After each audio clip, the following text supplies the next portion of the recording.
Amém, meus amados irmãos? Vamos continuar aqui o nosso estudo aqui. Então veja bem.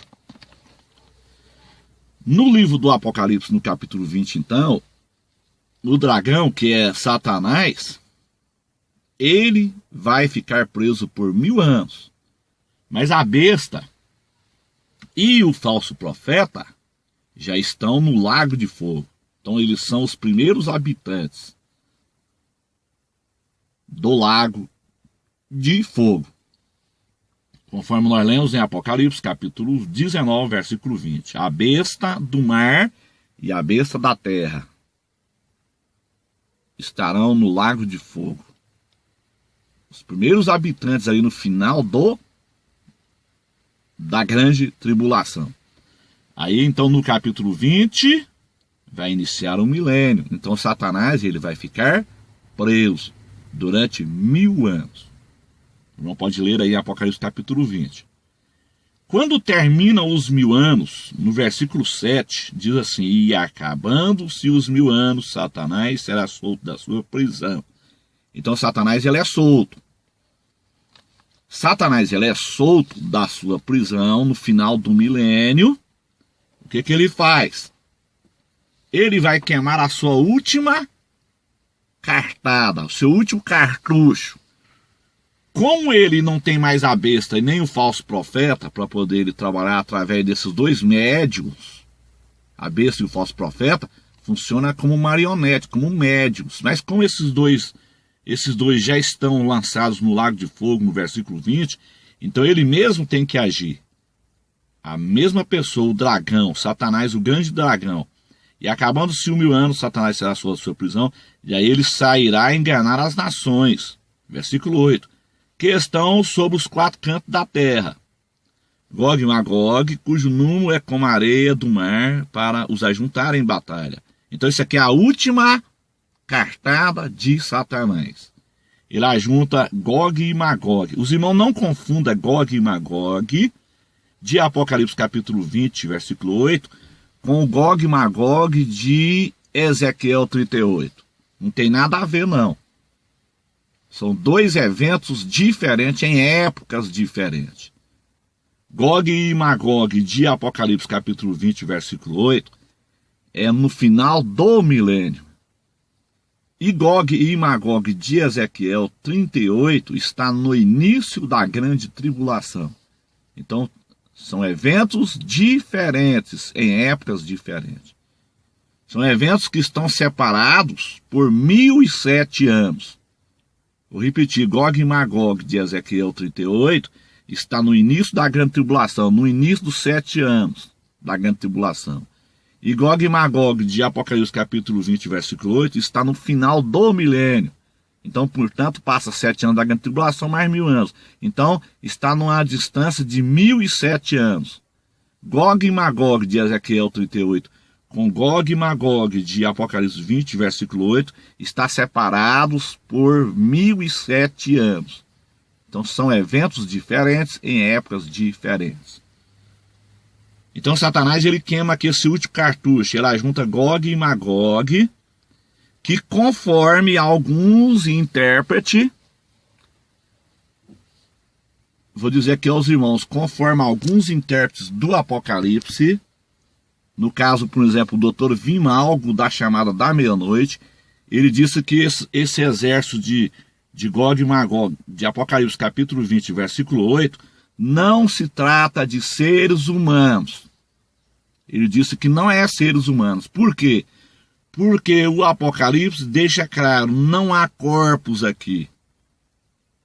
Você vê que no caso de Gog e Magog, de Apocalipse capítulo 20, não há corpos. Então não se trata de seres humanos. Trata-se de exército de demônios. A última cartada de Satanás. No caso de Ezequiel 38, você vai ver que lá existe corpos. Porque são exércitos de inimigos de Israel vindo do norte. A Rússia e seus aliados ali. Mas no caso de Apocalipse, não há corpos. O versículo 9 deixa claro, aí subiram sobre a largura da terra e cercaram o arraial dos santos e a cidade amada, E de Deus desceu o fogo do céu e os devorou. São espíritos isso aqui. Segundo o doutor Vimalgo, são espíritos, porque não há corpos aqui. Então não se trata de seres humanos. Aqui é a última cartada de Satanás. Veja que Satanás agora está usando o que ele tem. Hoje ele usa os seres humanos para atormentar uns aos outros. Ele usa os exércitos. Ele usa os políticos. Na grande tribulação ele usa a besta e o falso profeta. Mas depois ele é preso no milênio. E a besta e o falso profeta é lançado no lago de fogo, no capítulo 20. Aliás, no capítulo 19, no versículo 20. Então termina o milênio, ele não tem mais ninguém para usar. Alguns intérpretes do Apocalipse dizem que são nações que se rebelaram contra Deus durante o milênio. Essa não é a posição do Dr. Vimalgo. Ele disse que isso seria uma derrota do abençoado reino de Jesus Cristo. Ele fala assim. Ele disse assim, olha, dizer que Gog e Magog, de Apocalipse capítulo 20, versículo 8, trata-se de pessoas, é dizer que o abençoado reino de paz milenial de 1000 anos de Jesus fracassou, porque mesmo em um milênio literal, pessoas ainda se rebeliarão contra Deus no final do milênio. Então ele não acredita assim. Então o Apocalipse ele é meio complicado, meus irmãos. Então tem essas duas interpretações. Alguns teólogos interpretam como demônios.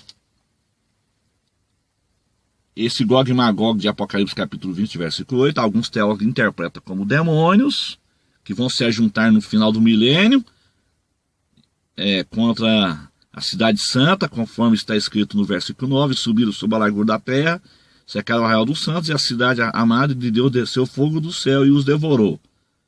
Então, alguns teólogos acreditam que são demônios, outros acreditam que são pessoas mesmo que vão estar insatisfeitas, depois que termina o milênio, elas vão estar insatisfeitas com o milênio, porque elas não querem o reino de paz, e elas se rebeleiam ao lado de Satanás.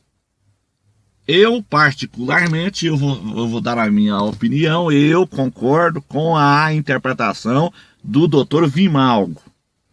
Eu acredito também que seja demônios, porque o Apocalipse aqui não mostra corpos. Se não mostra corpos, então não se trata de seres humanos. São demônios que subiram sob a largura da terra, ou seja, demônios que habitam no submundo, nas partes mais baixas da terra. Se eles subiram, está dizendo aqui, ó, e subiram sob a largura da terra, então eles habitam na superfície. Eles precisam subir para o mundo habitado, para agir. Então é assim que eu entendo o Apocalipse. Nós temos que tomar muito cuidado com o que está escrito e prestar bastante atenção. Está dizendo aqui, ó, e subiram sobre a largura da terra. Se subiram é porque habitam no abismo. Então são demônios. Não se trata de seres humanos. Aqui não se trata de seres humanos. São demônios que habitam no abismo, no mais profundo do abismo. Então isso aqui é a última cartada de Satanás, é o que ele tem, é o material que ele tem aqui para guerrear contra Deus. Ele tem esses demônios agora, como eu disse, ele usa os seres humanos hoje para fazer inferno, para fazer desordem, ele usa corpos, são espíritos que precisam de corpos para se manifestar no mundo físico, né? Então ele usa esses corpos hoje. Na grande tribulação ele vai usar as duas bestas, a besta da terra e a besta do mar, conforme o Apocalipse capítulo 13, né? Ainda vai usar pessoas, vai usar governantes, vai usar exércitos e depois ele vai ficar preso por 1000 anos. E essas duas marionetes que ele usava na grande tribulação, que é a besta do mar e a besta da terra, elas vão ser jogadas no lago de fogo no capítulo 19, no versículo 20. Então passa um milênio, só tem ele que está preso, mas depois ele é solto, conforme o versículo Apocalipse 20, versículo 7. Então ele é solto. Quando ele se dá por solto, Ele não tem mais ninguém. O que ele tem agora? Ele só tem os seus demônios. Então ele usa a sua última cartada, a sua última batalha contra Deus. Então ele usa demônios. Apocalipse capítulo 20, versículo 9. E subiram sobre a largura da terra. Então se ele está subindo para a largura da terra, é porque eles habitam no submundo, eles habitam no abismo. Então são demônios. Eu concordo com o Dr. Vimalgo aqui. São demônios porque eles não têm corpos. Aqui não existe corpo. A Bíblia diz assim: cercaram o arraial dos santos, cidade amada de Deus, desceu fogo do céu e os devorou. Então são demônios. Agora no versículo 10, o que acontece no versículo 10? No versículo 10 agora acontece a ida de Satanás agora para o lago de fogo, aonde já está a besta e o falso profeta. Conforme Apocalipse 19, versículo 20. A besta e o falso profeta, eles vão para o lago de fogo no final da grande tribulação, né? No início do milênio. E 1000 anos depois, Satanás, né? A terceira pessoa da trindade satânica, também vai fazer companhia para a besta e o falso profeta. Para a besta e o falso profeta, que já estão no lago de fogo aqui, no capítulo 19, versículo 20. Então, 1000 anos depois, a terceira pessoa, ou seja, o diabo, Satanás, né? Será a terceira pessoa que vai habitar no lago de fogo. Satanás é lançado no lago de fogo, Apocalipse capítulo 20, versículo 10, é o julgamento dele. E o diabo que os enganava foi lançado no lago de fogo e enxofre. Onde estão a besta e o falso profeta? Tá vendo? Onde estão a besta e o falso profeta. Ou seja, então ele completa a trindade no lago de fogo. Aqui completa a trindade. O diabo, né, o grande dragão, a besta e o falso profeta. São 3 pessoas. O dragão, a besta da terra e a besta do mar. Então, e de dia e de noite serão atormentados para todo sempre. Então, Satanás, a terceira pessoa da trindade satânica, ele se ajunta com a besta e o falso profeta no final do milênio, antes do juízo final. Depois tem o juízo final, né? No Apocalipse capítulo 20, versículo 11, tem o juízo final, onde irá todos os ímpios. Ou seja, todos os ímpios serão o quarto grupo. O quarto grupo que vai povoar o lago de fogo, que vai habitar no lago de fogo para todo sempre. Vou repetir aqui para os irmãos. Primeiro vai a besta e o falso profeta, no final da grande tribulação. Apocalipse capítulo 20, versículo 19, versículo 20. Depois, no final do milênio, vai Satanás, né, a terceira pessoa. Apocalipse 20, versículo 10. E depois de Satanás vai então os ímpios, que é o juízo do trono branco. Então, meus irmãos, para nós encerrarmos nosso estudo, então são 3 pessoas. A trindade satânica, a besta do mar, a besta da terra e o dragão, o grande dragão vermelho, de Apocalipse, capítulo 12, né? O grande dragão vermelho, o próprio Apocalipse se interpreta, Apocalipse 12, versículo 3, fala do dragão vermelho. A interpretação está no versículo 7, o grande dragão é Satanás. Versículo 9, foi precipitado o grande dragão, a antiga serpente, tá vendo? Então o Apocalipse mesmo se interpreta. Amém, meus amados? Que Deus em Cristo nos abençoe, nos dê a graça, nos dê a vitória, nos ajude, em nome de Jesus. Deus abençoe a todos. Amém.